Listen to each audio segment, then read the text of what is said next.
패널 토론을 시작하도록 하겠습니다.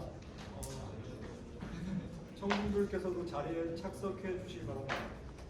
이번 토론은 조성민 한국도로공사 스마트 건설 사업 담당자께서 진행해 주시겠습니다. 마이크를 꺼놨네요. 방금 제가 말씀을 드렸는데요. 이번 토론은 조성민 한국도로공사 스마트 건설 사업 담당님께서 진행해 주시겠습니다. 마이크를 넘겨드리도록 하겠습니다. 진행해 주십시오. 네, 조 교수님 고맙습니다. 좌장을 맡게 됐습니다. 국토교통기술대전의 부대 행사가 여러 가지가 있다 보니까 전문가분들이 좀 분산돼서 지금 아마 유튜브로 보고 계시고 상당히 좋은 시간이 될 거라고 생각합니다. 오늘 참석하신 패널분들 간단히 소개를 해드리겠습니다. 회의상 가나다 순으로 호명이 되면 간단하게 인사를 공개해 주시기 바랍니다. 한국건설기술연구원의 강태중 선생님 참석하셨습니다. 국토교통부의 기술정책과장님 김태관님 참석하셨습니다. 우리 코트라 건설프로젝트 PM님 참석하셨습니다. 최근에 그 아이를 3명째 낳으면 승진시켜준다는 보도를 본 적이 있는데 우리 한민을 박상혁 전문의 그다음에 우리 건설산업계를 대변해서 우리 건사련의 최수영 실장님 참석하셨습니다. 그리고 아까 발제를 해주신 우리 전략 강상혁 교수님하고 현대건설 박용주 사무엘도 같이 패널로 참여하시겠습니다. 오늘 주제가 보신 것처럼 글로벌 4대 건설 강국이 되기 위한 기술과 정책입니다. 그래서 앞에 이제 발제를 두 분께서 해주셨는데요. 강상현 교수님께서 7가지 제안해 주셨고, 그 다음에 우리가 미래의 우리 건설기술 나가야 될 기술 분야, 그 다음에 우리가 경쟁력 가질 수 있는 분야에 대해서 현대건설 박사님께서 주신 사례를 이야기를 해주셨습니다. 흔히 이제 우리가 브랜드화를 할 때 K를 앞에 붙이지 않습니까? K파업도 저희도 스마트 건설 사업소 시작할 때 K 건설수로 붙이게 됐는데 이제 그러한 선언적인 그다음에 이제 일반적인 거 말고 실질적인 기술 경쟁력을 갖춘 어떤 역량 그것들을 브랜드화해 나가고 우리 기업들이 세계 시장에서 펼치기 위한 그런 도구가 필요할 것 같고 그게 기술만으로 되지는 않을 거라고 생각이 듭니다.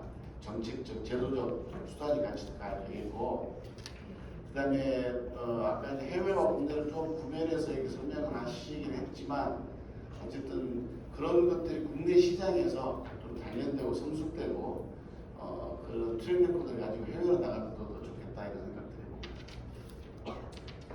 그럼 이제 패널 토론을 진행할 건데요. 우선 이제 5분의 패널을 중심으로 말씀을 들어보고 그 다음에 발제자분 의견들도 청취하도록 하겠습니다. 제가 편의상 그 5분의 패널 분들 중에서 이제 좀 순서대로 좀 의견을 줄 건데요. 우선 우리 제 오른쪽에 앉아 계시는 여러분들 보시기 왼쪽에 계시는 코트라의 홍익표 PM님께 지금 글로벌 인프라 시장 동향이 어떠한지, 그다음에 기술 분야 트렌드가 좀 포착되는 게 있는지, 그다음에 해외 건설 시장에서 우리 기업들의 위치 어떠하고 과제는 뭐가 있을지 이런 것들을 좀 여쭤보도록 하겠습니다. 동평 부탁드립니다. 패널 분들은 시간이 뭐 이렇게 부족하지는 않을 것 같습니다만 약 5분에서 10분 정도 말씀해 주시고 시간이 나오면 충동적 여러분 의견도 듣고 또 패널 분들 다른 말씀도 추가로 듣도록 하겠습니다. 네, 안녕하십니까. 저는 코트라에서 건설 프로젝트 수주 지원 업무를 맡고 있는 홍익표 PM이라고 합니다. 그리고 오늘 여기가 주관하신 기관이 토목학회이고 건설에 종사하시다 보니까 코트라가 조금 약간 생소할 수도 있겠다라는 생각이 들었습니다. 이 코트라는 지금 현재 84개국의 129개 해외 무역관을 보유하고 있습니다. 그래서 수출이든 해외 건설 수주든 현장에서 또는 이슈가 생길 때마다 즉각 실시간으로 대응해서 지원해주고 있는 기관이다 이렇게 이해를 하시면 될 것 같습니다. 그 글로벌 인프라 시장 동향에 대해서 이제 저에게 이렇게 물었는데요. 사실 자세한 내용은 제가 아마 나눠드린 자료실 참고하시면 될 것 같은데 사실 우리 4대 강국 500억 불 수주하기는 만만치 않은 글로벌 시장 동향이라고 볼 수 있을 것 같습니다. 우선은 금리가 너무 높아요. 금리가 높아가지고 이런 투자개발 사업, PPP라고 불리는 이런 사업을 하기 지금 굉장히 열악한 상황이죠. 또 하나 우리 건설기업들이 해외 나와가지고 수익성을 올려야 되는데 물가가 너무 높아요. 인플레이션도 많고 그렇고요. 그런 상황에서 공사비 단가가 인상되다 보니까 사실 사업성, 수익성 있는 사업을 성공적으로 완공하기에도 참 어려운 상황이다 싶은 생각이 듭니다. 그럼에도 불구하고 해외 건설 시장은 정말 규모가 큽니다. 앞서 우리 강상현 교수님께서 말씀해주신 IHS에서 발표하신 시장 규모가 13조 달러 시장이라고 그러죠. 우리가 해외에 접근할 수 있는 해외 건설 시장 건설사들이 자국내 시장 말고 해외에 접근할 수 있는 건설 시장 규모도 약 한 4천억 불 정도 시장이 있습니다. 이거 얼마든지 우리가 접근해서 수주를 한다 그러면 뭐 500억 불 안 해본 것도 아니고 얼마든지 가능할 거라 생각이 들고요. 여러 가지 이제 내용 중에 제가 눈여겨본 거는 우리나라 해외건설협회에 신고된 건설사들의 수주 업체별 수주 순위를 보고 조금 분석을 해봤습니다. 그 중에서 약 작년에 310억 불 정도 수주를 했는데 최근 약 4개년 동안에 상위 5개사 시장 점유율을 봤어요. 그랬더니 5개사가 점유하고 있는 게 69%입니다. 전체 300억 불의 69%를 차지하고 있고 그러면 상위 10개사까지 하면 얼마나 될까 따져봤더니 상위 10개사까지 하면 88%입니다. 그럼 나머지 12%를 100여 개사가 이제 수주를 하고 있다는 얘기거든요. 그러면 우리가 400억 불을 수주하고 4대 건설 강국에 진입하기 위해서는 그러면 어디에 어떤 데 역점을 줘서 그러면 지원을 해주고 또는 그 보완을 해야 과연 그 목표를 달성할 수 있을 것인가라는 것을 제가 상위 10개사 또 중소 중견 건설사 그리고 엔지니어링사로 나눠서 한번 고민을 해봤습니다. 우선 상위 10개사 보면은 제일 큰 거는 지금 310억 불 수주했다 하더라도 실제로 그 안에 면면을 들여다보면 그룹사에서 해외에 자기네 투자하는 사업에 자동적으로 수주하게 되는 그룹사 공사들을 빼버리면 수주액은 더 떨어지게 돼요. 그 나머지 공사 중에서도 상당수는 EPC 위주의 단순 도급형 사업으로 지금 사업에 참여하고 있다는 것입니다. 이렇게 해가지고는 아까 앞서 우리 강 교수님 발표하신 대로 절대로 그 목표 달성 못한다고 봅니다. 그럼 어떻게 해야지 되느냐? 결국에는 좀 차별화되고 다양한 포트폴리오를 건설사별로 구축을 해야 된다고 생각을 하는 겁니다. 그 중에서 첫 번째는 좀 핵심 기술의 원천 기술을 좀 확보를 하는 노력을 기울여야 된다. 그 원천 기술 확보를 위해서 우리 정부에서도 좀 아낌없는 지원이 필요하지 않을까라는 생각을 합니다.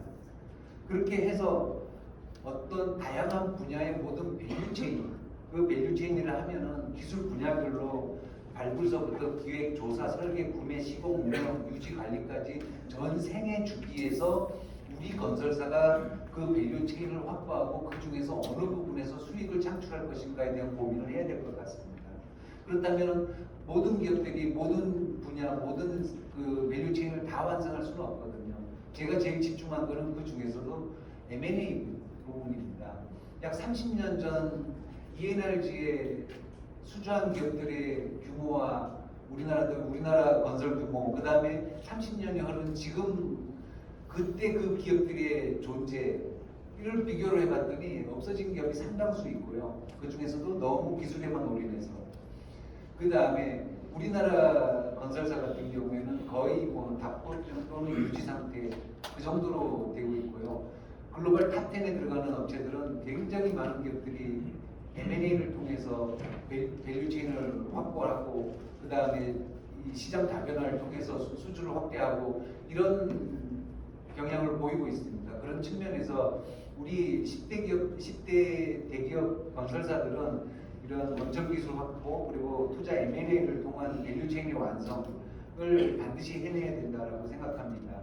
그 밸류체인을 완성함으로써 그 다음에는 이 선진 시장에 가가지고 솔루션 프로바이더로서의 역할을 해줘야 될 것 같습니다. 어떤 솔루션을 제공할 것이냐. 첫 번째는 앞서 확보한 원천 기술을 가지고 기술 솔루션을 제공해야 되고, 두 번째는 그 사업의 성공적 수행을 위한 금융 솔루션을 제공해야 된다고 봅니다. 그다음 두 번째로 제가 또 눈여겨본 부분은 중소중견 건설사입니다. 이 10대 건설사가 아무리 노력해도 지금 수주하고 있는 정부에서 배 이상 수주하기는 사실 쉽지 않습니다. 그 밑에 저변을 바치고 있는 중소중견 건설사들이 수주에 나서지 않는 이상은 그 4대 건설 강국 500억 달러 달성이 쉽지 않을 것으로 보입니다. 그러면 어떻게 해야 되느냐? 현재 중소중견 기업들은 대부분 대기업사의 하도급으로 참여하든지 이런 위주고 단순 공사 기술을 참여하고 독자적인 해외 진출 능력이 아주 많이 지금 좀 떨어져 있는 상황으로 볼 수 있습니다.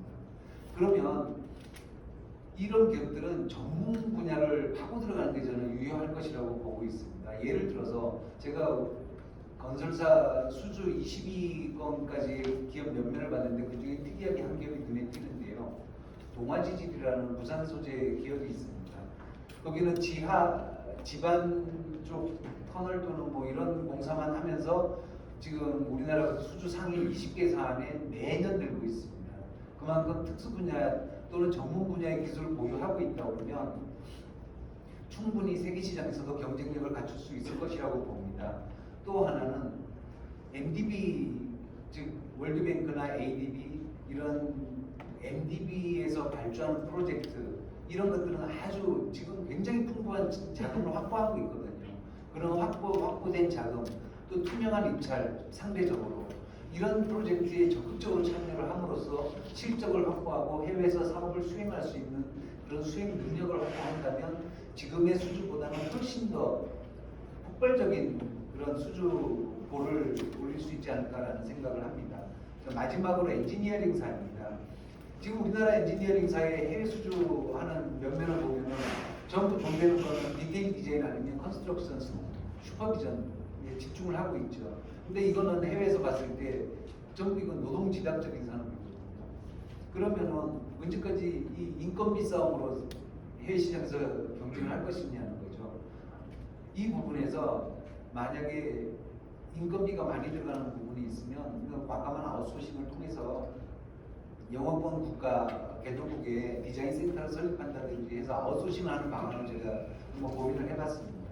그리고 제일 중요한 거는 역시 지금 그 앞에 우리 강 교수님께서 발표하신 내용 중에 14가지 항목을 제시를 하셨는데 그 중에 약 한 9가지가 컨설팅에 해당되더라고요. 그 컨설팅 영역을 우리 엔지니어링사들이 보유하지 않으면은 이 엔지니어링사의 해외 수주 확대는 좀 어렵다고 봅니다. 그런 측면에서 우리 그 정부 출연 연구기관들의 그 컨설팅 영역을 좀 과감히 개방해 주시면 어떨까라는 아이디어를 제시를 해봅니다. 그 외에 지역 다변화를 위해서는 마찬가지로 이런 지금 우리나라 OD 자금들이 급격하게 늘어나고 있는데 그 자금을 활용한 사업에 지금 참여하는 걸 좀 확대할 필요가 있고 현지 M&A를 통해서 좀 거점을 확보하는 것이 좋겠다라는 말씀을 드리며 제 발언 마치겠습니다. 감사합니다.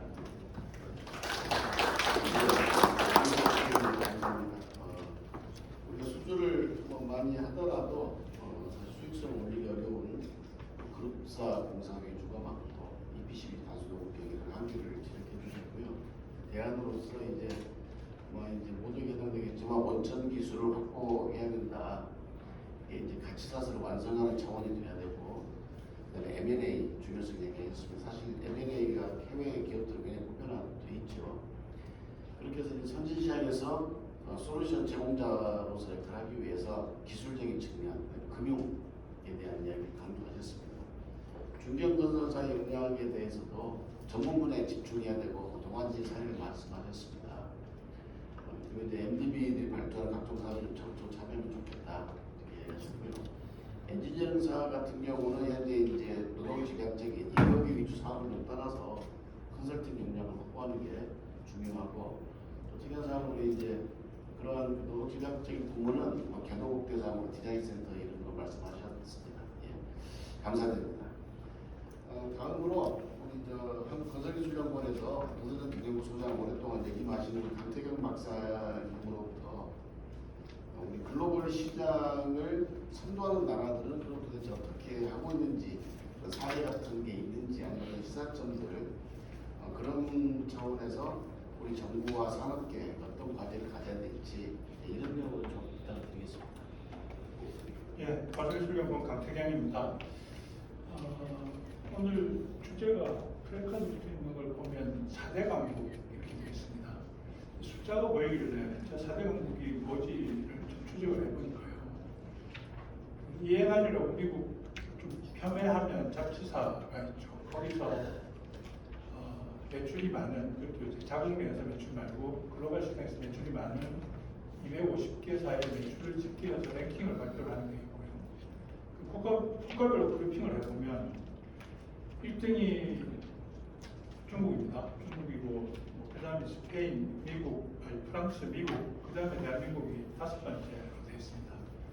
작년에 하반기쯤에 우리나라 정부가 해외 인프라 수주 활성화 전략이라는 것을 발표를 했었고요. 거기 보면 5등인데 지금 4등이 되겠다라고 하고 있는데 거기서는 4등이 나온 것 같습니다.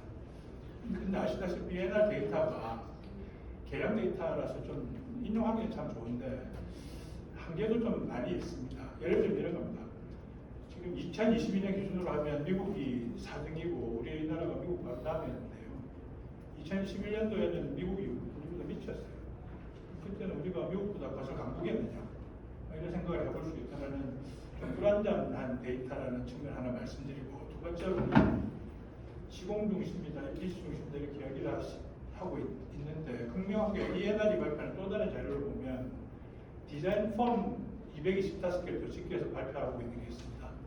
거기서는 등위 밖에 우리나라 설계사들 11개 점유율이 0.9%밖에 안 되는 거고, 그 상위에 우리나라 기업들 중에 225개 중에 제일 높은 랭킹이 50등 밖이에요. 그리고 11개 회사 매출을 합한 것보다 더 단일 회사 더 많이 매출을 올린 회사들이 25개가 있습니다. 그 안에는 인도 회사도 있고요. 싱가포르 디자인펌도 있습니다. 그렇다면 우리가 ENR 250에 국가식계 5번째가 되면 4번째가 되면 4대 강국이냐 하는 좀 심각하게 생각해봐야 되는 문제가 있다는 말씀을 먼저 드리고요. 그럼에도 불구하고 그 데이터가 계량 데이터고 또 뭔가 상대 비교하고 우리 약점 문제를 바꿀 수 있는 제도 된다는 측면에서 의미는 있고, 정부 입장에서는 뭔가 계량적인 목표를 바꿔야 되기 때문에 4대 강국이라는 슬로건은 괜찮다고 판단이 되고요. 그리고 이 4대 강국이 그럼 되려면 수준 늘어나야 되는 거잖아요. 그럼 수준을 늘리기 위한 정책 측면에서 우리나라 정책들이 어떠냐를 봤을 때는 세계하고 비교가 좀 힘듭니다. 외국의 국가가 수주를 지원하고 이런 것도 잘 찾아보기 힘들고요.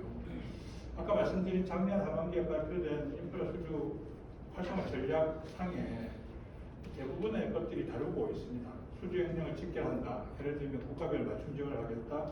원팀 코리아 돌린다. 또 뭐 민간의 역할, 민간 금융을 활성화, 선순환시키는 것들, 기업을 육성하는 것들, 공공부문이 지원해야 되는 것들, 사업 발굴을 하고 B2B 지원하고 이런 것들, 또 원전의 친환경 수주 집중하겠다 이런 굉장히 구체적인 것들이 많이 담겨 있어서 수주를 늘리도록 정부가 지원하는 측면에서 정부의 방침이라는 것은 그 정도면 괜찮지 않다는 생각이 들고, 다만 이제 5등이 4등이 돼야 되는데 이 정량적인 목표에 너무 얽매이지만 말았으면 좋겠다는 생각이 좀 들고요. 더불어서 매출만 들고 수익이 없으면 그건 우리가 한 10년 전에 경험을 했었죠. 해외 수주공은 높은데 수익이 안 나서 기업들 굉장히 고생한 경험이 있기 때문에 수익을 같이 좀 봐야 되겠다는 말씀을 두 번째로 드리고요. 그렇다면 또 다른 측면에서 수주를 늘리는 거고 기술이 좀 잘 되려면 뭐가 필요하냐는데 건설기술의 위상 문제를 좀 생각해봐야 되는 시점이 된 것 같습니다. 건설기술도 국가과학기술의 한 일환이고요. 국가과학기술 5개년 계획이라는 게 있는데 4차 계획이 작년에 끝나고 올해 5차 들어갔습니다. 4차까지는 120개 중장기술이라는 게 있었고 11개 대분류가 있었는데 그 중에 하나가 건설교통이었습니다. 근데 이게 올해 이제 저런 2000년도에는 건설이라는 키워드가 없습니다. 12도 국가전략기술에는 뭐 제일 비슷한 거 찾아보자면 모빌리티 정도 보이고요. AI 뭐 이렇게 이제 메가트렌드 따라 좀 재편된 측면도 있고 학계가 조금 희석된 측면도 있지만 이게 R&D 투자에 맵이 된다는 측면에서 볼 때는 가설기술 이상을 좀 챙겨야 된다, 통합학계가. 그런 생각을 해봤고요. 마지막으로 외국 정책들 참고할 만한 것들 뭐 찾아보니까 이런 게 있습니다. 맥킨지가 2019년도에 보고서를 하게 됐는데 제일 뜨거운 게 이제 디지털, 뜨거운 중에 하나가 디지털인데 정부는 건설 디지털 시대를 이끌 수 있다라는 타이틀로 보고서를 냈고요. 그 안에 이런저런 사례들을 소개하고 있는 게 있는데 그 중에 제일 눈길을 끄는 거 하나를 말씀드리면 영국 거고요. MMC라고 합니다. 우리 뭐 탈현장, OS라고 이야기하는 것들 영국 용어가 모던 메소드라고 해서 MMC라고 하는데 그 MMC를 늘리겠다라는 방침을 천명하고 있다 이렇게 얘기를 하고 있고 그걸 어디 천명하고 있는지 좀 추려해 보니까 플레이북이라는 게 있습니다. 컨스트럭션 플레이북이라고 하는 것이 있어서 거기에는 건설에 관계되는 모든 참여자들이 공통으로 가져야 되는 어떤 지향점 이런 것들을 정리하고 있는 건데 거기에 MMC라는 키워드 그리고 ECI Early Contract Environment 이야기를 하죠. 그거 자기들은 Early Supply Chain Environment라고 ESI도 있고 BIM도 있고 여러 가지 이제 건설부에서 참고할 만한 키워드들이 우리로 따지면 기재부의 행동 방식을 박혀 있는 겁니다. 그것들을 장려하겠다. 그리고 거기서 그치지가 않고 파이프라인을 제시를 하고 있습니다. 중장기적으로 어떤 프로젝트들인데 여기서 이런 신기술들을 우대한다라는 것을 천명하고 있고요. 더불어서 아까 뭐돈 이야기 잠깐 하셨는데 기존의 프라이싱 메커니즘으로 안 되기 때문에 프라이싱 메커니즘 따로 고민해야 된다. 딜리버리 따로 고민해야 된다. 이렇게 패키지로 얘기를 하고 있습니다. 그래서 이런 것들이 조금 참고가 될 수 있는 거 아니냐. 그리고 사실은 이제 우리가 이제 파편화를 굉장히 큰 문제로 이야기를 하고 계시는데 정책도 마찬가지인 것 같아요. 정책들이 좀 서로 연계가 돼야 된다라는 생각이 들어서 이런 것을 조금씩 더 발전시켜 나가는 그림. 일본이 하이컨스트럭션 다 알고 계시는 거잖아요.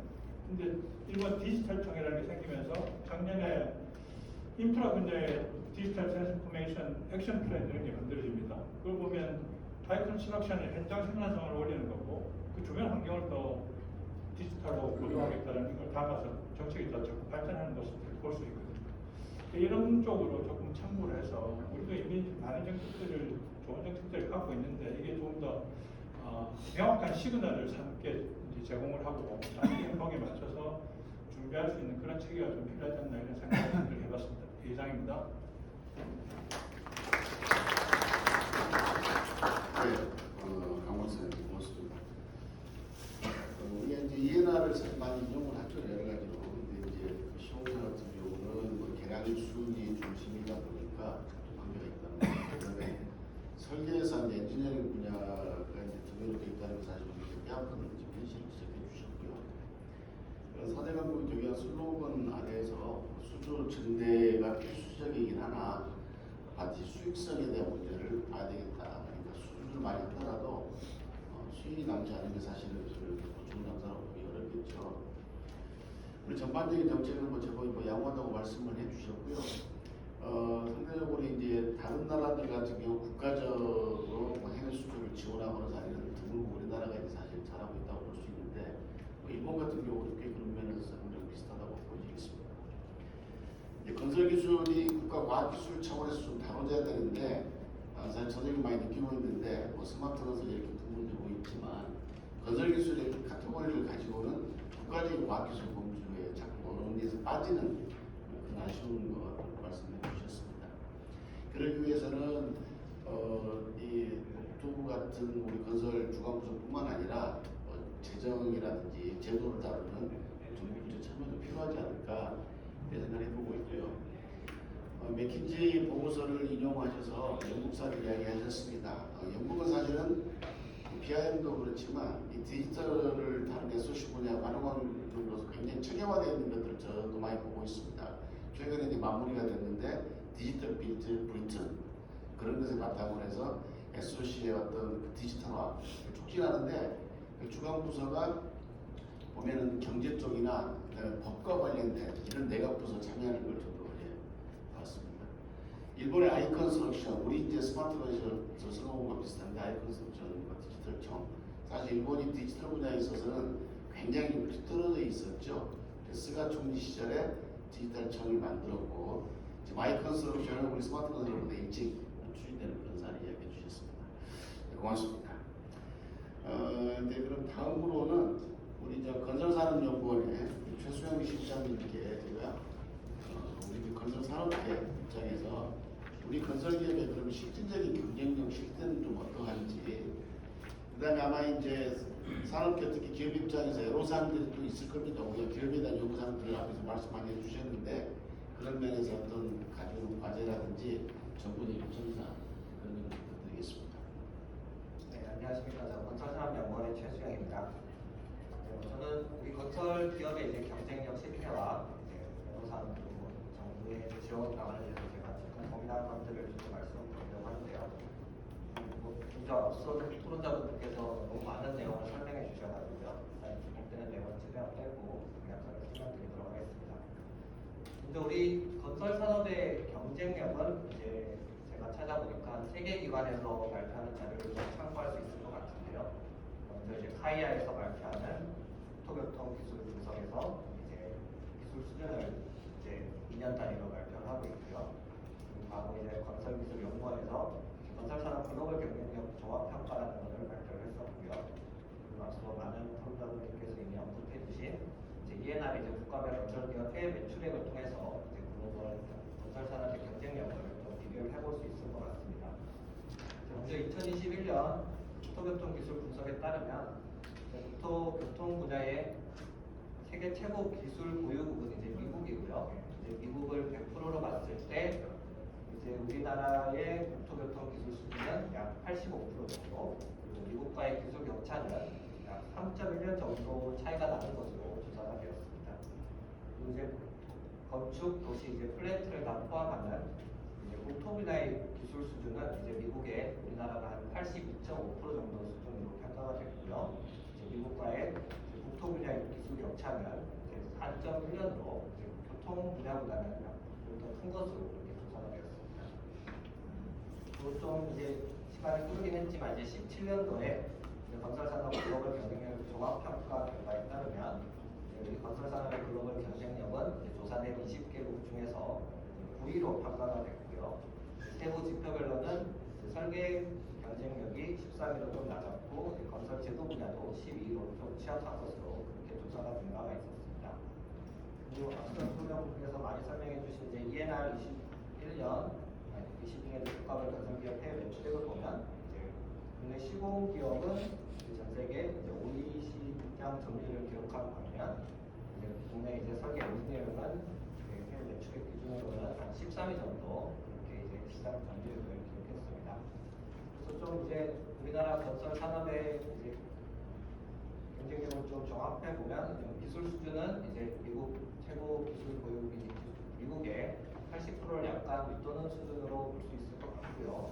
그리고 시공 경쟁력보다는 설계 엔지니어링 분야의 경쟁력이 좀 낮다. 이렇게 좀 말씀을 드릴 수 있을 것 같습니다. 우리 건설 산업이 이제 글로벌 4대 강국으로 이제 도약하기 위해서는 이제 단순하게 생각해서 이제 설계 엔지니어링이나 시공, 게임과 같은 주요 건설 분야에서 우리나라 기업이 5대 기업 안에는 이제 랭킹 5위권 안에는 이제 기업이 하나 정도는 있어야 되지 않을까 이런 생각이 좀 들었습니다. 이를 위해서는 이제 당연히 이제 국내 기업의 이제 강한 의지가 필요할 거고요. 그리고 이를 뒷받침해 줄 수 있는 정부의 지원도 꼭 필요할 것 같습니다. 해외 매출액 기준으로 이제 시공 분야 세계 1위는 이제 스페인의 그루포 ACS입니다. 그리고 국내 선두 기업은 현대건설이고요. 이 두 기업의 해외 매출액 차이는 한 5배 정도 되는 것으로 나타났고요. 설계 엔지니어링 분야는 세계 1위가 캐나다의 WSP 글로벌이고요. 국내 선두 기업이 이제 도하 엔지니어링이고 이 두 기업의 격차가 한 30배 정도가 있습니다. 따라서 이제 우리 국내에서 이제 글로벌 스타 건설 기업을 육성하기 위해서는 이제 어떻게든 기업의 면 확장은 꼭 필요하다고 생각이 듭니다. 글로벌 10대 건설 강국은 아마 설계나 시공과 같은 우리가 생각하는 건설의 기본에만 충실했어도 실리콘을 달성하는 게 아마 가능했을지도 모릅니다. 하지만 이제 글로벌 최고 수준의 건설 기업이 되기 위해서는 과거 우리가 해왔던 기본 이상의 역량을 갖추는 것이 꼭 필요하다는 생각이 듭니다. 건설 사업에는 앞서 이제 강 교수님이 많이 말씀해 주셨지만 이제 발주자는 이제 건설 기업에게 설계와 시공뿐만 아니라 이제 프로젝트 기획, 마케팅, 시설 유지 관리까지 다양한 서비스를 이제 건설 기업에게 요구하고 있습니다. 따라서 이러한 발주의 니즈를 충족해 줄 수 있는 이제 우리 건설 기업도 이런 발주의 다양한 니즈를 충족해 줄 수 있는 다양한 서비스를 아마 제공해야지만 이러한 글로벌 탑 기업이 될 수 있다고 생각이 듭니다. 참고로 잘 아시겠지만 벡텔사는 이제 프로젝트 파이낸싱부터 설계 기획, 타당성 분석, 설계 시공 아마 건설 사업에 요구되는 모든 서비스를 거의 다 제공하고 있다고 보시면 될 것 같습니다. 그리고 우리 건설 기업의 외연 확장을 위해서는 해외 역량이 있는 인재와 회사를 적극 활용할 필요가 있을 것 같습니다. 앞서도 이제 M&A 얘기를 많이 해주셨는데요. 이제 국내 정서상 이제 외부 기업 영입, 특히 해외 자원을 활용하는 데는 조금 소극적인 면이 없지 않아 있는 것 같습니다. 특히 건설 산업은 아직 그런 부분이 좀 더 많은 것 같고요. 하지만 이제 반도체 산업의 이제 선두주자인 삼성전자를 보면 이제 해외 이제 역량 있는 인재나 M&A 매우 적극적임은 알 수 있고요. 이게 이제 어떻게 보면 국가 대표팀만 봐도 이제 역량 있는 해외 감독을 영입하는 것이 어떻게 보면 일반화되어 있는 상황입니다. 하지만 우리 건설 산업은 아직 실패에 대한 두려움이 좀 강한 것 같고요. 이런 이유 때문에 해외 기업과의 M&A 좀 소극적이고 해외 기술력 유입에도 좀 아직까지는 배타적인 경향이 있는 것 같습니다. 하지만 글로벌 건설 기업으로 도약하기 위해서는 물론 좀 신중할 필요가 있긴 하지만 이제 그 글로벌 경쟁력 있는 인재 영입과 회사 인수 및 합병을 좀 더 적극적으로 검토할 필요가 있다는 생각이 듭니다. 잘 아시겠지만 아까 말씀드린 스페인의 그룹과 ACS는 지속적인 M&A를 통해서 전 세계 해외 매출 1위 건설 기업으로 평가 있습니다. 마지막으로 이제 국내 스타 건설 기업 육성을 위해서는 정부의 지원도 꼭 필요하다는 말씀을 드리고 싶습니다. 이건 정부는 이제 당연히 어떻게 보면 당연한 정부 역할로 볼 수 있지만 어떻게 보면 약자를 좀 보호하는 정책 마련을 좀 중심으로 마련했던 것 같습니다. 하지만 글로벌 4대 건설 강국으로 도약하기 위해서는 강자, 어떻게 보면 더 나아가서 초강자를 육성할 수 있는 정책 마련도 꼭 필요하다는 생각이 듭니다. 이를 위해서는 아까 많이 말씀하셨지만 어떻게 보면 법역 규제 완화 등을 통해서 우리 건설 기업이 벡텔사와 같이 설계 시공뿐만 아니라 건설 사업에 요구되는 다양한 서비스를 수행할 수 있는 환경을 조성할 필요가 있다는 생각이 듭니다. 그리고 분리발주 통해 사업 등을 통해서 국내 건설사와 글로벌 경쟁력을 가진 트랙 레코드를 확보할 수 있는 지원 방안도 마련할 필요가 있다고 생각됩니다. 네, 마지막으로 이제 M&A 얘기가 많이 나왔었는데요. 정부 차원에서 원활한 M&A 거래를 위한 법률, 세무 등과 같은 지원도 좀 해주면 우리 건설기업이 글로벌 세대 5위권 안의 기업으로 도약할 수 있는 많은 지원이 되지 않을까 그런 생각이 듭니다. 여기까지 드리겠습니다. 예, 최강수님 고맙습니다. 토론 말미에 우리 김재관님 말씀을 들으려고 하는데 숙제가 계속 좀 드러나는 것 같습니다. 우리 최수영 실장님께서 이제 해외와 대비돼서 우리 경쟁력 수준 분석된 거 이렇게 소개를 해주셨고요. 우리가 이제 글로벌 강국이 되기 위해서는 지금까지 잘해왔던 설계가 조금 미진했다고 이야기를 하셨고 설계 시공의 어떤 기본적인 것 외에 추가적인 역량이 필요하다고 이야기하셨습니다. 그리고 이제 발주자들이 국내보다 해외 발주자를 좀 이야기하신 것 같아요. 건설기업들에게 건설만 잘할 게 아니고 운영 유지관리에 대한 요구를 많이 하고 있다. 우리나라 건설사들은 국내에서 잘 그런 경험을 쌓기가 좀 어렵죠. 그리고 아까 이제 발제에서도 이야기 나왔지만 사실은 국내에서 발주자들이 조금 더 똑똑하고 훌륭한 걸 요구를 많이 해야 좋은 수준을 높여야 된다는 이야기가 있었습니다. 그러면서 예를 드셨던 미국의 빅텐은 사실 건설 분야에 독자 서비스를 제공하고 있다 이렇게 이야기를 했습니다. 그리고 이제 M&A와 관련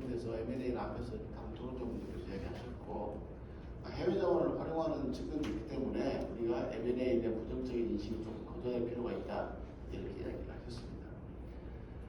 실제로 이제 그 다른 산업 분야에서 M&A가 굉장히 활발하고 특히 요새 이제 IT 분야에서는 내가 가는 역량을 직접 인하우스로 하는 방법도 있지만 그 역량을 갖춘 데를 내가 이렇게 사오면서 그걸 순간적으로 확보하는 그런 것들이 상당히 보편화된 것 같습니다. 일전에 여러분 잘 아시는 그 스팟이라고 그 사전 보행 로봇 있지 않습니까? BTS하고 춤도 추고 그 MIT 출신들이 만든 스타트업인데 현대자동차가 인수하면서 이제 많은 전문분들은 그 우리나라 기업으로 생각하는 것처럼 그만큼 우리 친숙한 그런 효과들을 한 사례로 생각해 보시면 될 것 같습니다. 그리고 이제 산업계 입장에서 정보는 사실은 이제 그 약자, 그다음에 소외된 사람들에 대한 주도적 대응을 할 수밖에 없습니다. 그건 당연하지만 또 반면에 어쨌든 잘 나가고자 하는 강자들, 초강자를 육성하는 차원의 정책도 같이 해달라 이렇게 건의를 하셨고요. 업역 규제 완화 이런 것도 부탁을 하셨습니다. 일례로 업역 규제 같은 경우 우리가 설계 시공이 엄격하게 나눠져 있다가 설계자가 주도하는 첫 터키 사업을 사실은 얼마 전에 저희 고속도로에 휴게소 아니 IC 개량 사업 제가 처음으로 또 한번 시행한 적도 있는데 설계사는 터키를 또 주도하는 데 익숙하지 않다 보니까 경쟁력이 치열하지 않았습니다. 그런 사례들이 늘어나는 것도 한 신호일 것 같습니다. 예, 고맙습니다. 그러면은 이제 우리 한미글로벌 박선영 전무님께 지금 이제 앞에서 나온 여러 가지 역량들 보면 정부에서도 강조하는 게 그 중에 하나가 PM 관련된 역량입니다. 그래서 이제 글로벌 건설 시장에서 경쟁력을 갖추기 위해서 필수적인 게 또 PM이죠. 우리가 약한 부분이기도 하고 한미글로벌이 사실 PM 쪽에서 상당히 특화된 역량을 갖추고 있는데 그러한 글로벌 프로젝트를 수행하는 데 있어서 어떤 비법, 성공 사례들 좀 소개해 주셨으면 좋겠고 아울러서 이제 지금 이제 디지털 시대 또는 포스트 디지털 시대에 접어들었다고 얘기합니다. 이런 디지털 시대에 PM 또는 혹시 뭐 건설 분야에 있어서 변화해야 될 요소들이 있으면 좀 소개 좀 부탁드리겠습니다. 감사합니다. 방송받은 한미글로벌의 박서영입니다. 제가 2008년에 한미 파슨스로 입사를 했습니다. 그 당시만 해도 생각보다 아는 분들이 많지 않았었고요. 근데 작년에 내용, 그 다음에 올해 그 셋째 나오면 바로 승진 이 건 때문에 생각보다 많이 알려져가지고요. 요새 좀 많이 알고 계신 것 같습니다. 그 시작 전에 잠깐 광고를 하면은 저희 그 여러 가지 MZ라고 아니죠. MZ세대에 그 도움을 주는 제도들이 많이 있으니까 많은 지원 부탁드리겠습니다. 방금 말씀해 주신 글로벌 도서 시장에서 경쟁력을 갖추는 데 필요한 기술 중에 PM 얘기가 되게 많이 나오고 있거든요. 저희 같은 경우에는 작년에 계속 나왔던 ENRG에서 넌 UX이긴 하지만 8위까지 올라갔습니다. 그러니까 PM을 전문으로 하는 기업이고요. 특히 해외랑 아쉽게도 공공보다는 민간을 위주로 하고 있는 그 상황에서도 또 설계 기능이 없는데도 그 정도의 실적을 내고 있다는 것은 그만큼의 많은 노력들을 했다는 얘기인데요. 현재 해외 사업 같은 경우에는 지금까지 한 60개국을 진출했었고 10개의 법인이 있고 2개의 지사가 운영되었습니다. 국내까지 포함해서 한 2,900개 정도의 프로젝트를 수행한 경험이 있고요. 그래서 제가 좀 생각해봤어요. 우리가 생각보다 이렇게 막 크고 대단한 회사가 아닌데 어떻게 해외에서 그래도 자리 잡고 계속적으로 성공하고 있는지 생각을 해봤는데 다음과 같은 이유가 있었던 것 같습니다. 첫 번째로는 제가 2006년부터 해외 사업을 시작했는데요. 선진국들의 경쟁의 장이라고 부르는 중동에서 꽤 많은 적극적인 활동을 했습니다. 중국의 법인을 설립하고 여러 합작사들과 노력을 하고 해서 그 중동 시장에서 살아남았던 게 첫 번째 이유였던 것 같습니다. 두 번째는 저희가 하는 해외 사업의 메인은 그 지역에 있는 업체, 그러니까 지역인이라든지 아니면은 그 외국인 위주로 많이 운영이 되고 있습니다. 물론 국내에 있는 분들도 나가서 활동을 하고 있지만 가능한 독립적인 활동을 인정해주고 그 안에서 성공할 수 있도록 지원해주는 역할을 했던 게 두 번째의 어떤 이유였던 것 같습니다. 세 번째로는 적극적인 제휴와 M&A였습니다. 파슨스나 타운앤타우젠스나 아니면 아웃 같은 회사들하고 적극적인 제휴를 했고요. 현재 미국의 4개사, 영국의 2개사의 자회사를 가지고 있습니다. 또 일본에도 기업 인수를 준비하고 있고요. 이런 많은 그 그 기업 인수들을 통해 가지고 그 회사를 갖고 있는 장점들을 국내에 받아들이고 또 국내에서 하고 있는 것들을 해외에서 반영하는 역할을 하면서 성장해 나갔던 것들이 결국은 크지 않지만 글로벌 기업으로서 성장할 수 있는 기회가 되지 않았나 그렇게 생각하고 있습니다. 과거에 이렇게 성공했던 걸 바탕으로 해서 최근에는 기존 시장 이외에도 이제 디지털 서비스를 확대하는 방향으로 지금 노력을 하고 있습니다. 저희가 네옴시티 같은 경우에는 초기에 스페셜라이즈 PMO라고 하는 역할로서 발주자의 지원 컨설팅 역할로 시작을 했었는데요. 그걸 함으로써 저희가 어떤 서비스를 제공할지 고민을 많이 했고요.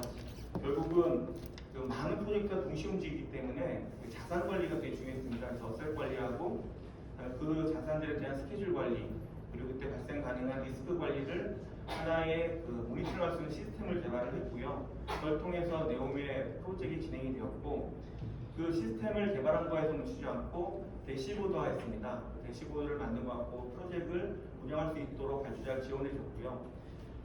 사우디는 생각보다 신기한 걸 되게 좋아하거든요. 그래서 저희가 메타버스도 구축했습니다. 지금은 이제 아마 아시는 분들은 챗 GPT에 밀려가지고 메타버스가 좀 조용하긴 한데 이 대시보드를 메타버스에 올려가지고 발주자와 소통하는 그런 공간을 제공했고요.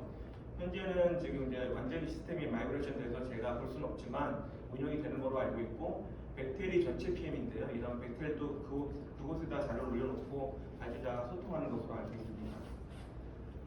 그리고 두 번째로는 이제 아까 말씀드린 이제 스마트 시대에 대해서 이제 디지털 시대에 와가지고 저희도 이제 PM 회사로서 어떻게 배신해야 될지 고민이 되게 많습니다. 아마 PM이나 CM을 공부하시는 분들은 아시겠지만 보통 CM을 정의할 때 발주자의 대리인이자 건설 참여 주체의 조정자라는 말을 많이 하고 있거든요. 그래서 그런 역할들이 과연 디지털 시대에도 똑같을 것인가라는 고민을 많이 했는데 저는 이렇게 정의하고 시작하고 있습니다. 이제 발주자의 단순 대리인이 아니고 어떤 정보의 시각화를 통해서 의사결정을 지원해주는 역할을 해야 되겠다라는 생각을 하고 있고요. 건설 참여 주체에 대해서는 조정자 역할을 단순히 업무의 조정이 아니고 이제는 디지털 협업 공간을 제공함으로써 데이터가 모일 수 있도록 만들어주자라는 게 저희의 목표입니다.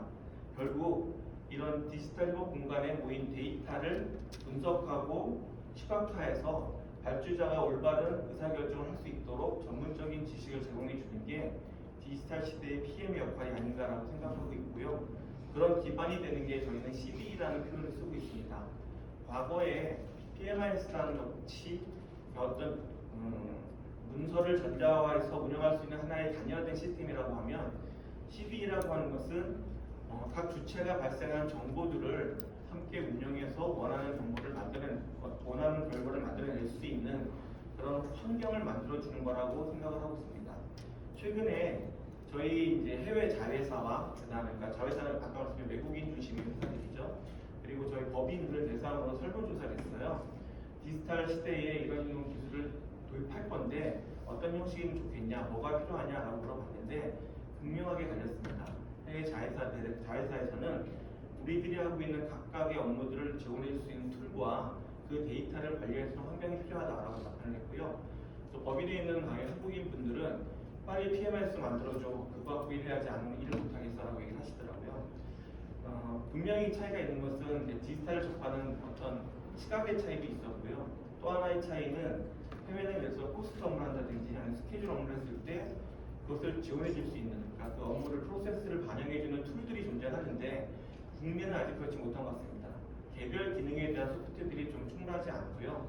그러다 보니까 단순히 어떤 저장이나 문서를 교환할 수 있는 PMIS 위주의 서비스를 원한다고 생각하고 있습니다.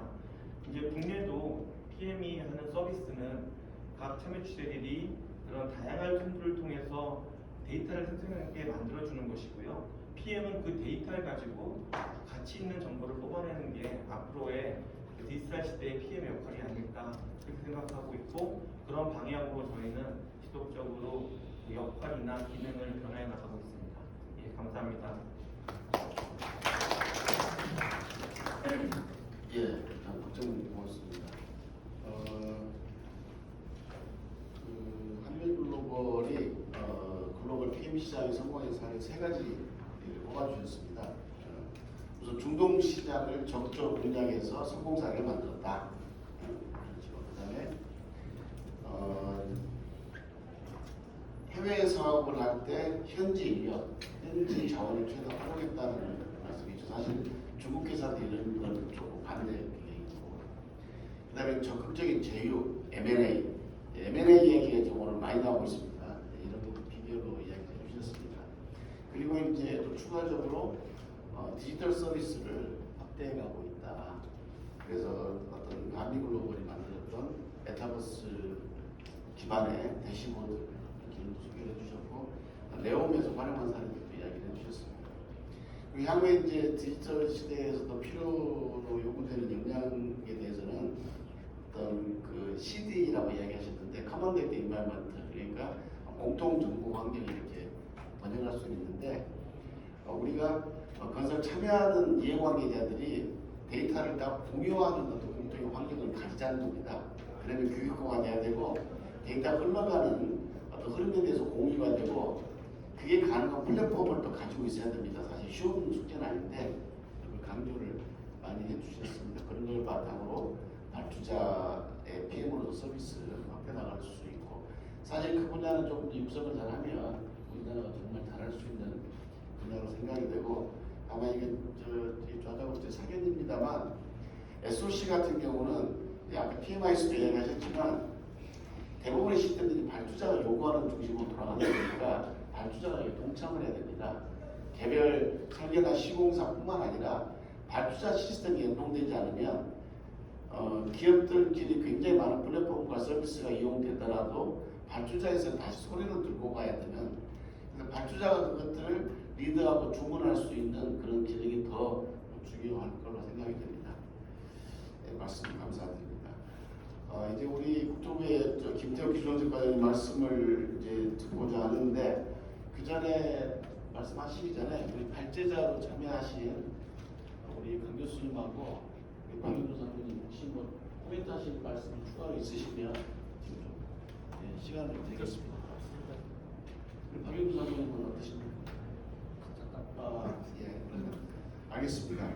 우리 국토부의 김태호 기술원장과장님, 제가 원래 이제 요청드린 거는 브랜드 기술을 육성하기 위해서 정부 정책 어떤 걸 지금 고려하고 계신지, 사실 우리 정부가 여러 가지 것들을 오히려 굉장히 적극적으로 드라이브를 걸고는 있는데, 그 다음에 이제 아까 우리 최 회장께서 또 몇 가지 말씀하셨는데, 또 반대로 산업계에 대한 더 이상 수용하는 것 있지만 또 산업계에 대한 어떤 주문이나 열정장이 있으실 것 같습니다. 그런 걸 포괄적으로 좀 부탁드리겠습니다.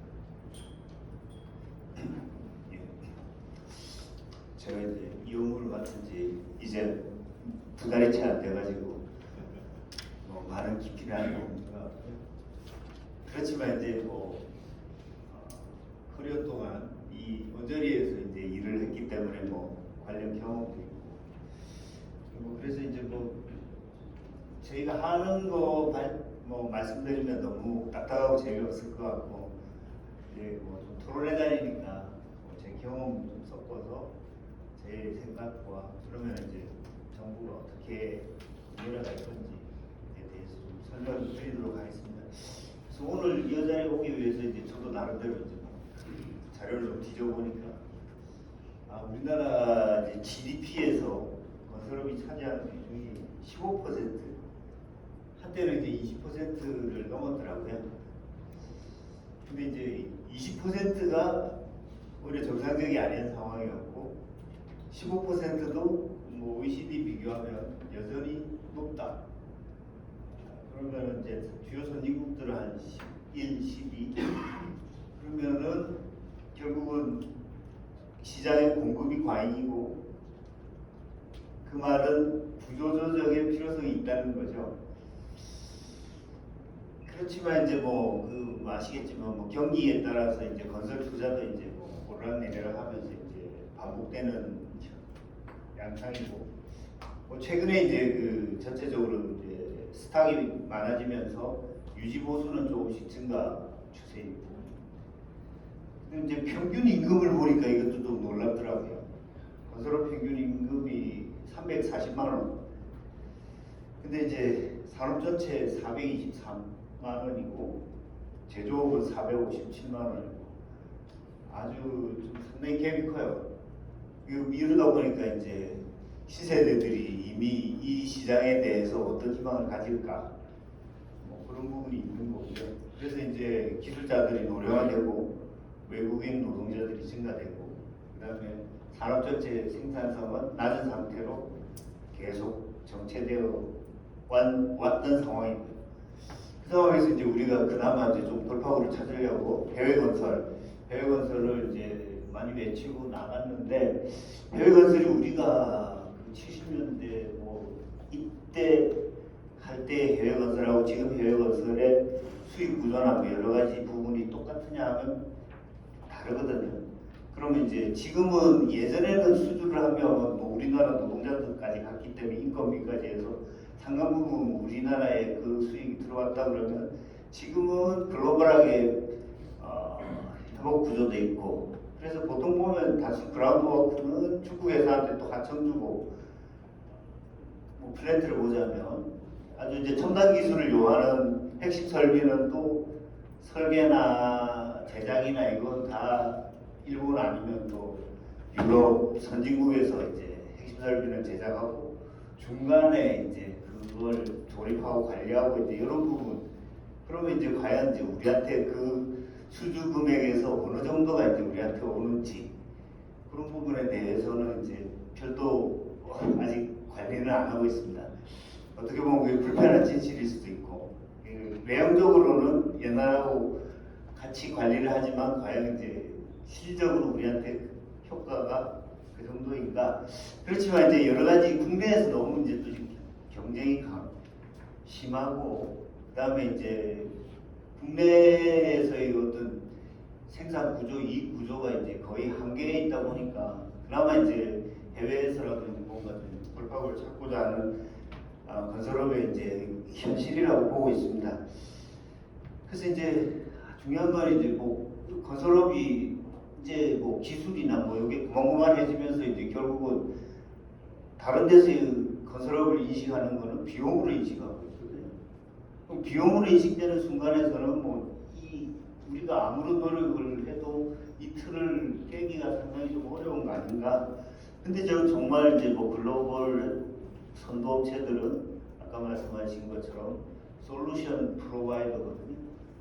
그래서 이제 뭐 백태리나 이런 데는 실적으로 시공보다는 어떻게 기획하고 거기에 필요한 부분을 어떻게 펀딩하고 그다음에 필요한 기술들은 뭐가 그런 기술이 어떤 업체들하고 매칭하고 전체적으로 이제 리딩해 나가면서 그걸 고객들한테 뭐 고객들은 주로 이제 뭐 정부나 큰 단체들이 되겠죠.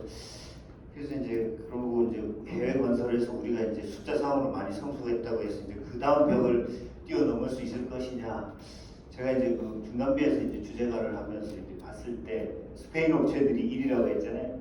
그럼 중남미 시장들이 전부 다 스페인하고 아주 특수한 관계에 있는 나라들이거든요. 언어가 통하지, 옛날 식민지, 그리고 이제 그 상류층들이 여전히 돈독한 관계가 있기 때문에 이제 그 시장이 계속 유지되는 거예요. 그래서 스페인의 영향권이 여전히 강한 거고, 뭐 프랑스나 마찬가지지 않습니까? 다 옛날에 식민지, 그 정서적 뭐 이 유대 관계, 사실 건설 분야는 가장 그 사람에 의해서 많이 영향을 받는 업종이잖아요.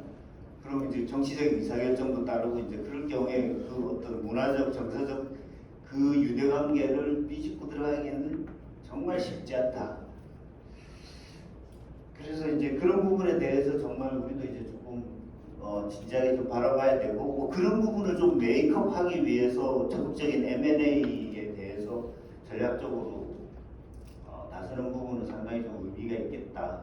그리고 이제 외교부하고 이제 있을 때도 보면 외교부 내에서도 이제 스페인하고 어떻게든 같이 조금 파트너십을 형성해서 중남미 시장을 개척하는 부분에 대해서 외교부에서 많이 좀 노력을 했고요. 코트라도 그때 같이 많이 노력을 했었는데 거기에서 이제 좀 충분히 우리하고 협업할 수 있는 현지 업체들 뭐 이런 부분들하고 잘 제휴하거나 아니면 M&A 통해서 하거나 그런 부분을 통해서 중남미는 좀 새롭게 개척해야 될 시장이긴 한데 거기에는 이제 좀 중동하고는 전혀 다른 전략으로 가야 되는 시장이다. 중남미를 개척하지 않으면은 해외 건설 수준을 더 높이기는 사실 좀 쉽지 않다. 근데 이제 그러면 이제 계속 암울한가? 저도 이제 며칠 고민을 했는데 이제 또 최근에 이제 뭐 여러 가지 기후 변화가 뭐 우리 많은 사람들한테 위험 요건이 되고 뭐 부담도 되고 이제 그런데 바꿔놓고 생각해 보니까 건설업에는 오히려 이게 기회일 수 있구나. 왜냐하면 이제 기후 변화로 인해서 작년 한 해만 해도 전 세계적으로 피해를 본 금액이 5천조라고, 우리나라 돈으로 5천조라고 그러더라고요. 미국만 500조 이상의 이제 피해를 받고 그걸 복구하고 뭐 하는 부분들이 전부 다 건설업이 이제 해야 되는 숙제고. 그래서 이제 기후 변화, 탄소 중립 이 큰 흐름은 지금 가고 있는데 그럼 기후 변화에 의한 어떤 재 상황에 앞으로 사회에서는 더 많은 뭐 방어할 수 있는 인프라, 그 다음에 기존의 인프라도 더 고성능을 요구하게 될 거고요. 관리도 훨씬 더 촘촘하게 관리를 해야지 인명 피해를 최소화하면서 탄소 중립 때까지 버틸 수가 있기 때문에 그런 부분에 있어서는 오히려 이제 훨씬 더 이제 앞으로 우리가 건설하는 시설물들이 훨씬 더 비싸져야 된다는 거죠. 비싸지고 양이 많아져야 된다는 거죠. 이제 지금 인구가 정체되고 있는 상황에서 이제 더 이상 인프라가 볼륨상 늘어나서 우리 시장이 늘어나기를 기대하기는 좀 어려운 상황이다 보니까 그럼 이제 앞으로 더 비싸게 더 고성능으로 지어 나가야 되는 부분에 대해서 우리는 좀 준비할 필요가 있다. 그런 부분에 대해서 적극적으로 우리가 그런 제도 개선을 요구를 해야 되고 아까 이제 그런 뭐 발주처에서 이제 그걸 뭐 요구를 많이 하셨는데 사실은 기준이 높아지면 뭐 발주처에서는 당연히 그 기준에 맞도록 관리를 해야 되기 때문에 오히려 이제 발주처 개개인의 어떤 생각보다는 관련 기준이나 성능이나 이걸 이제 끌어올리는 게 사회적 합의를 통해서 SOC 부분은 아무래도 이제 사회적 의사결정이 중요하니까 그렇게 해서 이제 좀 가는 것들이 좀 필요하다 그렇게 보고 있습니다. 그리고 이제 또 큰 흐름 중에 하나가 이제 ESG 부분인데요. 그럼 이제 뭐 앞으로 환경은 이제 약간 뭐 아까 탄소 이거 관련되고 이제 S 관련해서 최근에 이제 뭐 사고 이런 부분들이 이제 그래서 이제 그동안에는 뭐 이렇게 지금도 여전히 데이터를 보면 사고들이 엄청나게 벌어지고 있습니다. 건설업 내에서 매년 뭐 근데 대부분의 사고들이 아주 어이없는 사건들 뭐 물건이 떨어져서 맞아 죽거나 아니면 중량물에 치여서 죽거나 그 작업 사이트 내에 움직이는 자동차에 깔려 죽는 일주일에 뭐 몇 명씩 전국적으로 그런 사고들이 계속 벌어져요. 근데 그 대부분 그 휴먼 에러거든요. 그러니까 정리가 안 되거나 깜빡하거나 구조적인 그 사고는 이제 뭐 어쩌다가 터지는 거고 뭐 검단 뭐 이런 것처럼 이제 그렇게 많지는 않은데 이제 그런 일상적인 사고가 좀 많다. 그리고 이제 그 아주 구조적인 사고가 벌어지면은 뭐 아시겠지만 광주나 이런 데처럼 이제는 그 수습하는 비용이 엄청 그 기업 자체가 좌지우지될 정도로 이게 그 리스크가 커졌다 그렇게 보시면 될 것 같아요.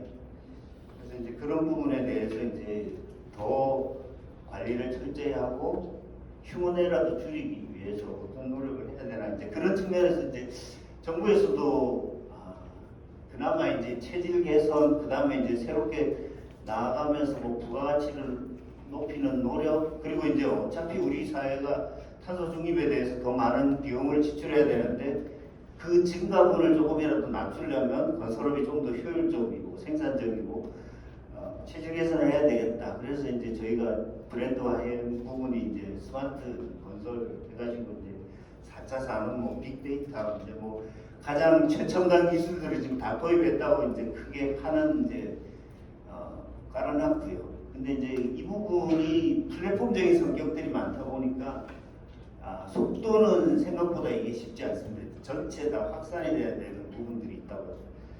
그리고 이제 아직은 건설업 자체가 비용으로 인식되는 구조에서 이 새로운 걸 뭘 하려면 초기 투자비가 엄청 들어갈 텐데 건설회사에서 이걸 투자할 이유가 없는 거죠. 제한적으로 이제 뭐 조금 도입하는 수준이지. 그래서 이제 이 부분에 대해서 그래서 이제 어떻게 하면 이제 초기 비용을 좀 줄여줄까 그 부분에 대해서 정부는 좀 많이 고민을 하고 있고요. 그래서 이제 뭐그 기술 원천 기술에 대해서는 이제 R&D를 좀 폭넓고 다양하게 해서 이제 저희가 투자를 좀 많이 하려고 하고 있고요. 그다음에 기존 기술 중에서 이제 신기술 제도도 이제 좀 확 개편을 해서 그다음에 스마트 건설 관련되는 기술들은 뭐 이렇게 새로운 기술들이 훨씬 더 빠르게 많이 나올 수가 있어요.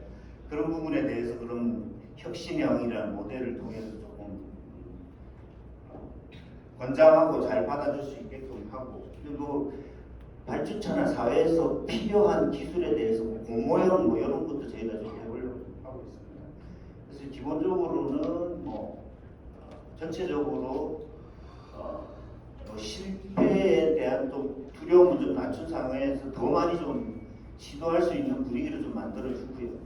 그 다음에 일단 신기술로 책정이 된다 그러면 저희가 좀 더 적극적으로 지원을 해서 시장화가 좀 수월하게끔 그렇게 이제 좀 개편 방향을 좀 갖고 하고요.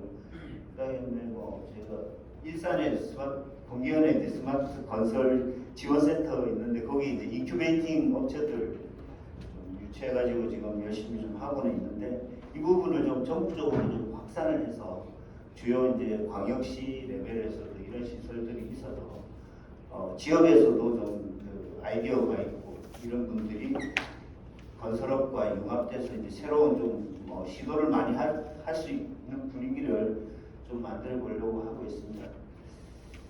이제 그 여러 가지 뭐 저희도 고민이 좀 많긴 한데 결국은 이제 뭐 이 아직은 산업계는 이제 조금 뭐 이렇게 고민은 하면서 본격적으로 이제 좀 나서기는 좀 타이밍을 보고 있는 것 같고요.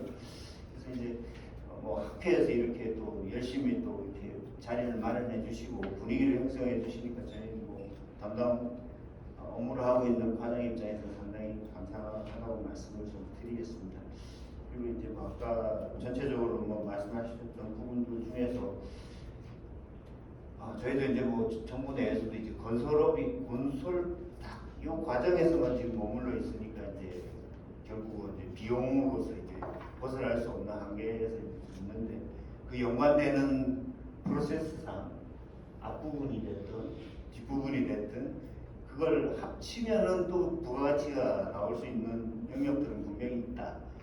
그런 부분에 대해서 많은 제안을 좀 주셨는데요. 그런 부분에 대해서 저희도 이제 정부 내에서 좀 적극적으로 좀 주장할 수 있는 부분을 좀 주장을 해서 특히 이제 뭐 금융이나 이런 부분들이 앞으로는 이제 건설업과 뗄 수 없는 관계로 뭐 가는 것 같습니다. 그래서 이제 사실 ESG도 결국 금융에 영향을 미치기 때문에 이제 기업들이 안 할 수가 없는 거고 그런 부분들 뭐 또 아까 운영 과정에서의 어떤 부가가치 그런 부분들을 어떻게 이제 좀 사실은 뭐 우리가 지어준 시설을 이용해서 제조업은 부가가치를 엄청 많이 창출하는데 그에 대한 과실은 건설업에 충분히 배려가 됐느냐 뭐 이런 부분에 대해서는 그게 그럼 이런 시스템 과연 공정한 거냐 오히려 이제 민간 발주처들은 가격을 더 치려고 하고 비용이니까 그래서 이제 그런 부분 종합적으로 한번 좀 보면서 개선 방향들은 개선할 수 있도록 같이 논의하고 발전시켜 나갔으면 좋겠습니다. 예, 아직까지 뭐 공식화되지 않은 내용도 좀 섞여 있으니까 좀 오늘 뭐 편안한 자리에 같이 좀 공유를 했습니다. 네, 감사합니다. 고맙습니다. 우리 뭐 건설산업 전반적인 실태를 한번 짚어주셨고요. 그다음에 이제 해외 시장 다변화는 오래전부터 얘기를 해왔는데 특히 이제 중남미 쪽의 대책이 필요하다 이제 또 의견을 피력해 주셨습니다. 그리고 이제 지금 뭐 글로벌하게 이슈가 되고 있는 기후 변화와 관련된 대응이 건설산업에서는 큰 기회가 될 수가 있다. 새로운 인프라를 구축해야 되고 기존 인프라는 고성능화해야 되고 운영도 고도화해야 되고 그런 측면을 강조해 주셨고요. 그리고 이제 발주 약관과 관련돼서는 사실 그 이전에 그 사회에서 요구하는 국가 요구하는 성능 기준에 대한 것들을 확립을 하면 자연스럽게 따라올 수 있는 공감이 되는 말씀이었습니다. 그리고 최근에 이제 또 많이 ESG 관련돼서 문제는 건설을 사는 데 있어서 굉장히 그 신경 안 쓸 수가 없는 것이죠. 중도에 적을 것도 있고. 아니 어쨌든 안전 문제를 극복하지 않고는 또 국민들로부터 그다음에 어떤 정부 정책상에 이런 어떤 기회를 만들기는 어려울 거라고 생각이 듭니다. 그리고 이게 체질 개선과 관련돼서 결국은 이제 스마트 건설이 이렇게 모아지는 것 같습니다. 디지털화 시대에 대한 대응. 다만 이제 기업들이 초기 투자에 대한 부담이 과도할 수 있기 때문에 국가 R&D 같은 것들을 충분히 활용해야 될 필요를 이야기하셨고요. 신기술제도에 대한 개편, 그다음에 스마트 기술 확산을 위해서 스타트업들을 좀 지원할 수 있는 다양한 정책을 지금 검토 중이다 이렇게 이야기를 해주셨고, 중요한 문제는 저거 같습니다. 이제 그 건설에 대한 부가가치를 높이는 방안에서 아까 이제 가치사슬과 관련된 이야기도 많이 나왔습니다. 그래서 이 가치사슬, 그다음에 가치사슬에 쉽게 말하면 전방, 후방 연계 효과 이걸 키울 때 건설의 부가가치라는 것을 가질 거라고 생각합니다. 패널분들 말씀을 한번 쭉 다 들어봤습니다. 이 시간이 조금 한 10여 분 남았는데요. 이 참여하시는 청중 여러분들 혹시 뭐 질의나 코멘트 좀 듣고 그다음에 또 패널분들께 필요한 게 하겠습니다. 이문남 교수님.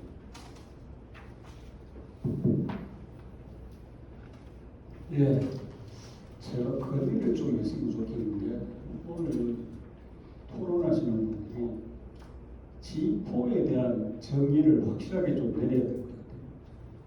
이게 단순히 제가 내리는 결론이 맞는지 모르겠는데 단순히 해외 매출을 갖고 G4 들어가니 못 들어가니 그거는 저는 아니라고 생각합니다. G4라는 기술 기반의 경쟁력으로 선택권을 내가 가져야 된다는 거죠. 그러니까 발주자가 선택권을 가지는 게 아니라 그 사업에 참여할 건지 말 건지는 내가 결정할 수 있는 그런 정도 수준. 예를 들어서 배터리 100년을 못 넘긴다고 했거든요. 85년도에서부터 87년도 사이에 1위 기업이 25위까지 떨어졌어요. 그런데 그게 3년 만에 넘버원으로 다시 복귀를 합니다. 그 복귀하는 그 스토리가 뭐냐면 3년 만에 25위 밑으로 떨어질 때는 해외 매출이 전체 매출이 25%밖에 안 됐어요. 그런데 3년 만에 75%로 올라갑니다. 그러면서 넘버원으로 복귀를 했거든요. 그래서 샘플러스 그 건물에 넘버원이라는 숫자가 딱 찍힙니다. 자, 그게 가능했던 건 기술 기반이에요. 기술력을 그만큼 갖고 있다는 거예요. 우리나라 원전이 세계 최강이라고 이야기하면서 아무리 해외 사업체가 입찰에 참여하라고 해도 한수원은 결정을 합니다. 이 사업 수익성이 있냐. 결국은 기술을 갖고 있기 때문에 선택권을 내가 가진다. 그래서 저희들 토목학회만이라도 전체적으로 우리 기술 기반의 G4라는 걸 좀 강조를 했어요. 어느 날 갑자기 우리가 한번 두 번 과거 역사를 보면 넘버 2가 도고백으로 넘버 2가 된 적이 2번 있었던 걸로 알고 있거든요. 그러면 세계 4강에 들어갔다는 매출의 기준이라고 그 목표 달성했네. 이런 거를 엄하게 했으면 좋겠어요. 그래서 우리 저 김태호 과장님도 계시는데 국토부에서도 확실하게 G4라는 걸 갖다가 기술 기반이라는 걸 갖다가 확실하게 정의를 좀 했으면 하는 것이고 그 오해의 소지가 상당히 큰 것 같아요. 그리고 또 기왕이 기술정책과장이시니까 금년도에 우리 R&D 지금 기술 대전이잖아요. 금년도 R&D 예산이 6천억인데 아까 강 교수가 제시한 이 세계 4강에 되기 위한 16가지, 4개국의 16가지죠. 그 기술에 대한 건 하나도 없습니다. 제로입니다. 그래서 우리가 다시 한번 생각해야 되지 않을까 하는 이 기술에 대한 포트폴리오를 좀 넓혀야 가능한, 그래야 우리한테 선택권이 있다. 이번 분께서 굉장히 중요한 걸 짚어주셨습니다. 우리가 이제 그 4대 강국 짚었는데 이게 이제 우리가 영업을 잘해서 해외 수주를 늘리고 매출이 늘어나는 그런 기준이 아니고 기술력을 기반으로 내가 독보적인 이 사업을 내가 할 거냐 말 거냐 결정할 수 있는 4개 나라 안에 들어가자 그런 쪽으로 얘기해 주셨고 기대 사례를 들어주셨고 또 R&D 그쪽도 R&D가 6천억 수준인데 사실은 제가 알기로는 건설 기술로 관련된 R&D는 이미 일본을 해가지고 건설 기술로 된 R&D가 채택이 잘 안 되는 그런 분위기가 있는 게 보여집니다. 아까 우리 강상 교수님 보여준 찬학할래 초단적이라고 하면 사실 돈이 안 되지만은 그 R&D가 투입되고 그 고강도 케이블 기술, 뭐 BWS라든지 콘크리트 기술 그게 기반이 됐다고 보여지는 면에서 조금 더 시사성이 있습니다. 중요한 말씀 해주셨습니다. 고맙습니다. 혹시 또 다른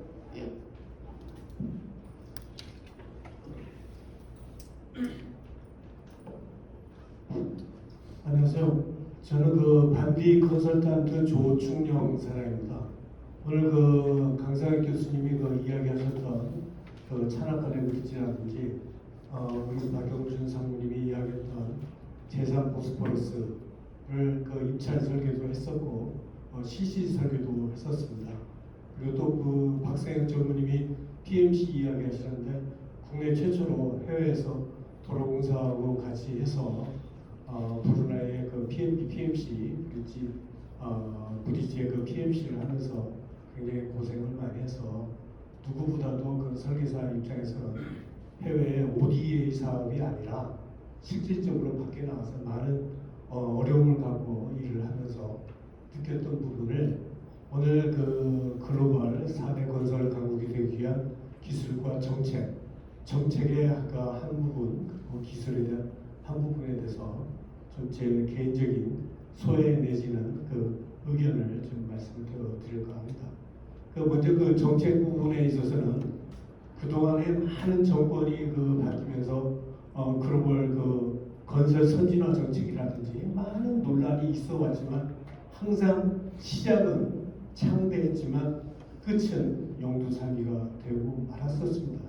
그래서 사실 이번에도 그런 부분이 기대 반, 걱정 반 이렇게 생각이 듭니다만 해외에서 밖에 나가서 일을 해보면은 시공사는 많은 그 글로벌 그 프로젝트 매니저가 없어가지고 중동에서 한 사람에 의해서 뭐 몇백억의 그 손해를 못 보는 그런 경우도 발생을 하고 또 설계사도 그런 아까처럼 PMC 경험도 없이 PMC 일을 따면서 뭐 감리처럼 수동적으로 일을 해가지고 발주처를 리드를 해야 되는 PMC인데 전혀 그런 경험이 없다 보니까 굉장히 고생을 많이 하고 그런 걸 느끼면서 정말 좀 앞으로는 국내의 그 건설이 성숙 단계에 와 있지 않습니까? 그리고 어떻게 보면 유한 시장이라고 한다면 해외 건설 시장이야말로 무한 시장이라고 볼 수 있기 때문에 우리는 그 유한 시장에서 무한 시장으로 갈 때 모든 우리나라의 그 건설 정책의 포커스는 이제 국내가 아니라 해외가 돼야 되지 않을까 그렇게 생각이 됩니다. 그렇다면 국내 정책 따로 해외 정책 따로가 아니라 국내 정책을 과감히 폐기하고 해외 시장의 그 무한 시장을 우리가 그 많은 부분을 차지해 나갈 수 있는 그러한 정말 글로벌 스탠다드, 글로벌 정책이 꼭 돼야 되지 않을까. 항상 글로벌 스탠다드로 시작을 했다가 한국형 글로벌 스탠다드로 가가지고 국적 불문에 제가 지금도 설계하고 있습니다만은 저희 그 스탠다드도 스펙도 보면은 해외에는 스펙들이 다 짬뽕이 돼가지고 사상도 없습니다. 설계 철학이 없습니다. 그런 거 가지고 해외 가서 경쟁할 수 없거든요. 그래서 그런 어떤 그 4대 건설 강국이 되기 위한 정책으로는 정말 글로벌 정책과 글로벌 스탠다드, 국내 정책을 완벽하게 해외에 맞게 그렇게 좀 바꿔줬으면 그런 그 우리나라의 어정쩡한 정말 그 한국형 글로벌 스탠다드가 아니라 정말 진정한 글로벌 스탠다드, 글로벌 정책이 만들어졌을 때 밖에 나와서 우리 우수한 그 대한민국의 우수한 그 민족이기 때문에 얼마든지 그 있지 않을까 그런 생각이 들고요. 두 번째는 기술입니다. 글로벌 4대 건설 강국이 되기 위한 기술. 저는 이제 평생 설계자로 그 생활을 했습니다만은 설계에 대한 그 경신은 굉장히 그 뿌리 박혀 있습니다. 지금 그 성수대교가 무너지면서 설계 책임을 묻기 위해서 항상 설계가 되면은 교명판에 설계자 이름이 들어갑니다. 그런데 준공을 할 때는요 상을 안 줍니다.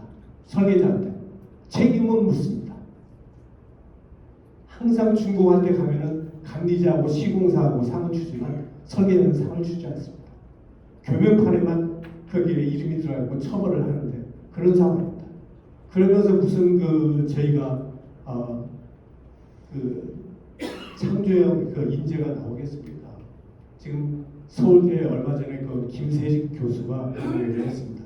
우리나라가 30년간 연 8%의 경제 성장을 일으키면서 세계적으로 있을 수 없는 무역수입을 창조한 나라였다고. 근데 최근에 와서는 30년 동안 5년간 1% 경제 성장률 하락으로 인해서 그 8%가 지금 1%까지 떨어져가고 0%대로 진입을 하고 있는데 0%대로 되면은 많은 기업들이 계속 부도가 나고 국가의 부도도 다반사로 일어나는 그런 상황까지 몰려 있습니다. 국가가 오방향에서 패스트 팔로우에서 이제는 퍼스트 무버로 가야 됩니다.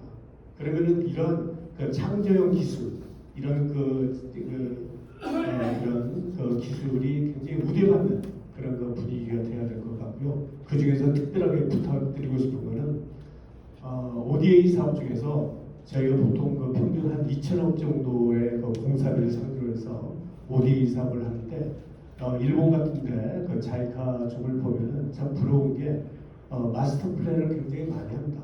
마스터 플랜이 한 40억에서 50억 정도의 그 건을 하나 한다 그러면은 40억짜리를 하면은 우리나라 2천억이면요 50건을 할 수가 있습니다.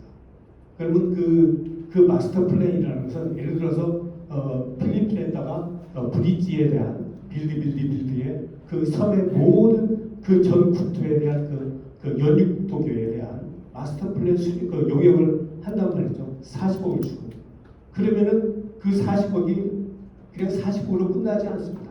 거기에 많은 아마 20, 30개 이상의 프로젝트가 시공사의 수주로 이어질 겁니다.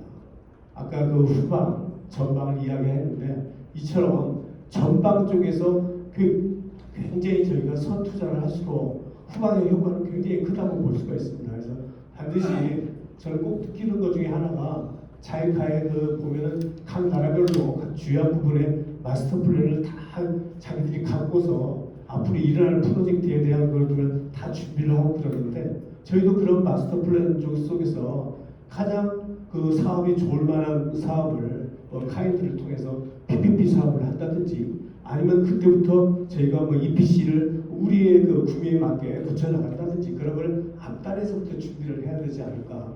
그러려면은 정말로 ODA 사업을 제일 말단에 한 개 프로젝트에 2천억짜리로 수주를 물론 그런 프로젝트도 있지만 조금 더 저 마스터 플랜 그런 프로젝트를 많이 하면은 그 효과야말로 몇십 배의 효과가 있을 거다. 그래서 좀 그런 마스터 플랜 그런 사업을 정부에서 많이 좀 발굴을 해줬으면 좋겠다 하는 그런 마음으로 강북에 말씀드렸습니다. 네, 고맙습니다. 우리 조충현 대표님 창학관에부터 굉장히 전쟁이라는 굉장히 길을 많이 하셨던 경험 바탕으로 이 정부 정책이 좀 실효성 있게 아주 훌륭하게 시작하는데 끝날 때도 산업계 아주 긍정적이게 가도록 하고 그다음에 좀 이렇게 글로벌 스탠다드에 맞췄으면 좋겠다 이런 말씀해 주셨습니다. 그다음에 설계자들이 좀 자긍심을 가지고 사실 엔지니어링 기술본이라고 할 때 엔지니어들이 설계 쪽에 많이 중요하게 생각하고 계시기 때문에 설계자의 자긍심, 창조적인 기술을 우대할 수 있는 정책들 말씀하셨고요. 마지막으로 마스터 플랜 정책도 사실 뭐 우리 군의 콘테이너 트레이닝을 참여하고 있는데 일상적인 거 말고 정말 사업을 끌고 올 수 있는 마스터 플랜을 과감하게 참여하는 걸 지원해달라 얘기하셨습니다. 예, 지금 어느덧 시간이 이제 거의 마무리 단계에 와 있어서 혹시 뭐 패널 쪽에서 나중에 또 이렇게 뭐 다른 것도 많이 전달해서 드리는 걸로 하고요. 혹시 우리 패널분들 좀 위해서 한 말씀 하실 분들 있으면 시간 조금만 드리겠습니다. 박영준 장관님 맞아요? 김정은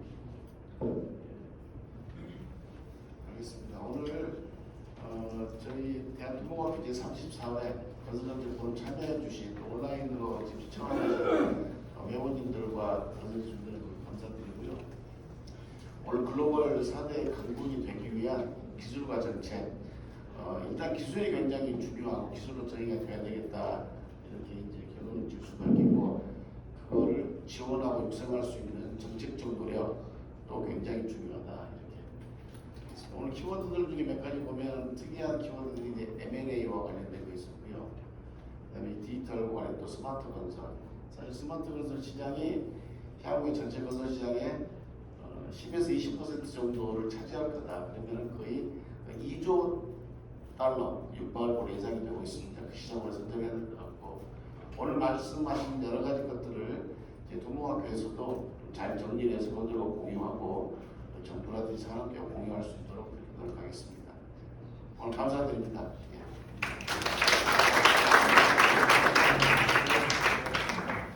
네, 저도 너무 감사드립니다. 깔끔하게 보시고 되게 잘해주셨고요. 오늘 저희 참석자분들하고 다 같이 사진 한번 찍고